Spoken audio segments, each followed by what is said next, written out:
อันทางเขาจะเอากล้องนี้ให้เด้อเพราะว่าเอาย้ายข้อมูลทุกอย่างเข้ากล้องนี้หมดซ่องก็ได้ครบ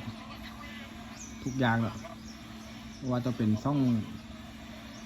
ที่เจ้าอยากได้เนาะซ่องไทยเนาะซ่องไทยให้ดึงได้เป็นซ่อง30 นกซ่องอย่างที่ว่าจะถามคอยตอนนั้นว่ามีลูกมีมาทีวีวะซ่อง7กับได้หมดซ่อง3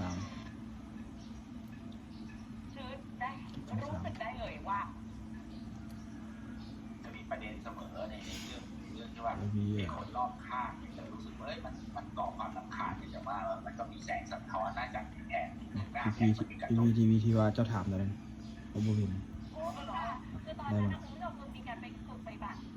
เตบอกเตบานแต่ว่าโอ้บ่เห็นหลายซ่อง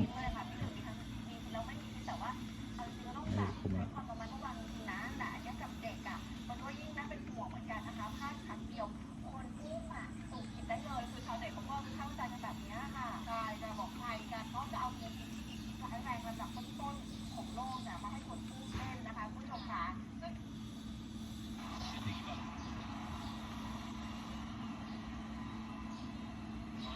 ก็จะมีปัญหาละ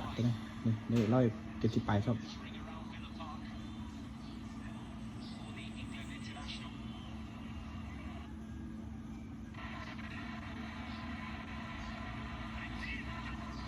ส่งกลับไปมื้อนี้แล้วเอาหัวเดือดนิดหน่อยมา